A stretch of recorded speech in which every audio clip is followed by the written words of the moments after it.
भाई आप इसे माफ कर दो। आपने इसे यहाँ क्यों बुलाया है मैं जानता हूँ।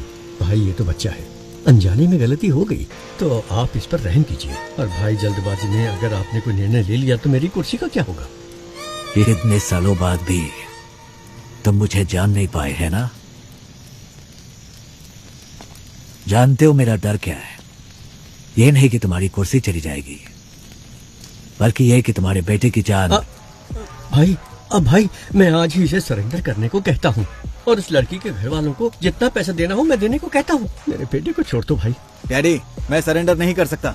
चाहो तो आप उनको और पैसा दे दो। वो जितना भी पैसा मांगे उनको दे दो। हाँ, पैसा फेंकने पर हर किसी का मुंह बंद हो जाता है। और भाई मैं इसे कुछ भी कह के समझा लूंगा। इसे कुछ मत कीजिए भाई प्लीज। समझाने की उम्र ये पार कर चुका है सीएम साहब। अभी तो इसे किसी और तरीके से समझाना होगा। नहीं नहीं सीएम साहब उठिए। मैं आपके पाँव पड़ता हूँ भाई, इस पर इसे माफ कर दीजिए भाई। किस भगवान को मानते हो? देवी चामुंडेश्वरी। उस देवी को पूरी श्रद्धा से पूछते हो या बस ऐसे ही? भाई अगर कोई उस देवी की सच्चे मन से पूजा करता होगा, वो एक औरत को इतनी बेरहमी से कभी नहीं मार सकता। भाई ये बहुत ज्यादा नशे में था। नशे में? इसने जो भी गलती की है माफी का कोई तो रास्ता होगा। मुझे बताइए, जो भी देना होगा मैं देता हूँ ना। कितना दोगे? 10 करोड़, 20 करोड़। वो भाई 30 करोड़। इतना क्यों? 50 करोड़ देता हूँ। सूरज, ಅದಕ್ಕಿಂತ ಜಾಸ್ತಿ ಆ ಬೇವರ್ಸಿಗೆ ಯಾವನ್ ಕೊಡ್ತಾನೆ? 5 ಲಕ್ಷ ಬಿಸಾಕಿದ್ರೆ ಅವಳೇ ಬಂದು ನನ್ನ ಪಕ್ಕ ಮಲಗಿರೋಳು. सूरज सूरज सूरज मेरे बेटे, सूरज सूरज सूरज सूरज मेरे बेटे। सॉरी सीएम साहब, सूरज मेरे बेटे नशे में था। आपके बेटे ने 50 करोड़ कहा था, उसमें एक और मिलाकर 51 दे रहा हूं। लीजिए, ये मेरी तरफ से आपके बेटे की मौत का कॉम्पेंसेशन। चाहे इस पैसे को दान दीजिए या फिर स्कूल या कॉलेज बनवाइए।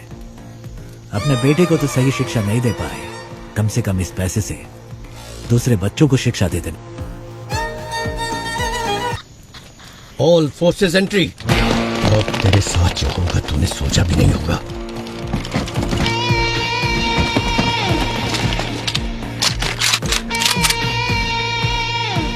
लगता है तुम सारा इंतजाम करके आए हो। नहीं भाई, इसकी शुरुआत आपने की है। तुम मेरे बेटे को कुछ समझाना चाहते थे ना, तो जाओ जाओ ऊपर, आपके लिए मेरा बेटा इंतजार कर रहा है। गोली चलाओ।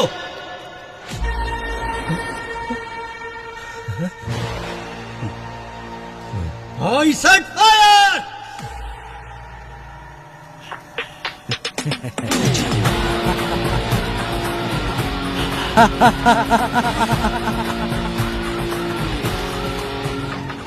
सरकार भले ही आपकी है, लेकिन उसमें काम करने वाले लोग मेरे हैं। आप कितने ही बड़े मंत्री क्यों ना हो, इतिहास को पढ़िए, कोई भी सेनापति किसी मंत्री की बात नहीं सुनता। वो सिर्फ और सिर्फ राजा का हुक्म मानता है।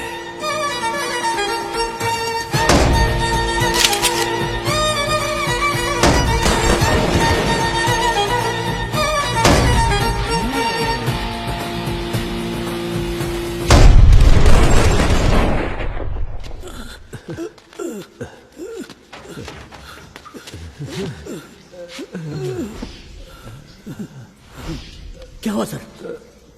पानी लेके आता हूँ।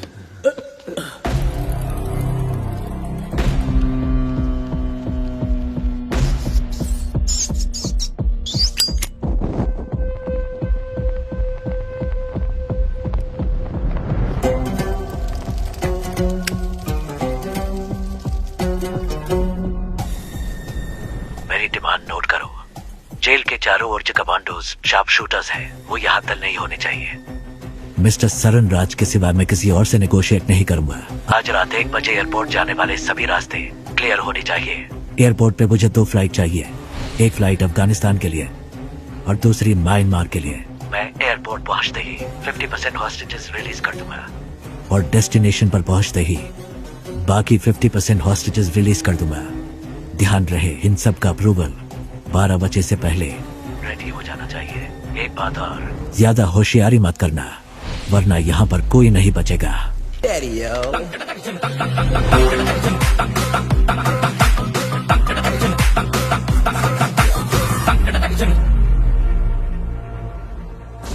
कहाँ है वो? पीछे की तरफ। एक गन अपने पास रखो। किसी भी हालत में हमारी वजह से किसी को भी चोट नहीं पहुंचनी चाहिए। You know why? जंग में अगर सिपाही शहीद होता है तो वो गर्व की बात है, लेकिन जब कोई निर्दोष मारा जाता है तो उसकी कोई माफी नहीं होती। जो विश्वास आपने मुझ पर रखा है वो विश्वास मैं कभी नहीं तोड़ूंगा। अगर कभी ऐसा हुआ तो मेरी तमन्ना थी कि मैं एक दिन अपने देश के लिए गोल्ड मेडल जीतूं, लेकिन तकदीर ने मेरा साथ नहीं दिया, क्योंकि रात के वक्त मुझे ठीक से दिखाई नहीं देता। बस तब से ही मेरा सपना अधूरा रह गया।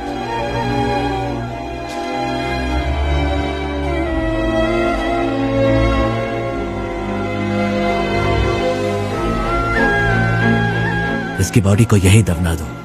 दुनिया में किसी को ये पता नहीं चलना चाहिए कि ये कौन था।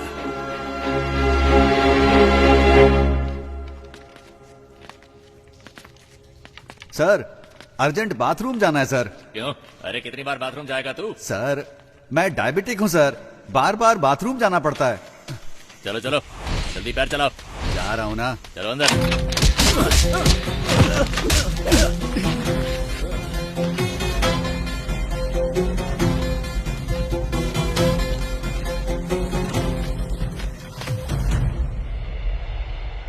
अंदर छुपे हुए दहशतगर्दों के साथ समझौता किए बगैर अचानक कमांडोज को भेजने की वजह से एक होस्टेज मारा गया है। हमेशा की तरह पुलिस डिपार्टमेंट चुप है। अभी तक कोई प्रेस नोट भी रिलीज नहीं किया गया है। अंदर होने वाली घटनाओं की जानकारी के लिए देखते रहिए टीवी 24। कैमरामैन महेश के साथ मैं लक्ष्मी। सर एक्सक्यूज मी, आगे क्या करने वाले हैं? पिछली बार प्रसन्ना ने जब कॉल किया था उसने कहा था कि उस बॉक्स में सिर्फ ईंटें भरी हैं, मतलब उसमें सोना नहीं है। लेकिन रात 1 बजे से पहले डिमांड लिस्ट में बस, फ्लाइट सब कुछ मांगा। तो 2 पॉसिबिलिटीज हैं। एक है वो गोल्ड की सही लोकेशन जानते हैं, या फिर रात 1 बजे से पहले वो सोने को ढूंढ कर ले जाएंगे। अंदर गोल्ड कहाँ छिपा है वो सिर्फ वामन जानता है, तो उसके साथ कांटेक्ट करके पता लगाना जरूरी है कि अंदर गोल्ड है या नहीं। अच्छा सुनो, कॉल मिला क्या नहीं? रिसीव नहीं कर रहे हैं sir. Keep trying, keep yes sir, trying. Trying sir.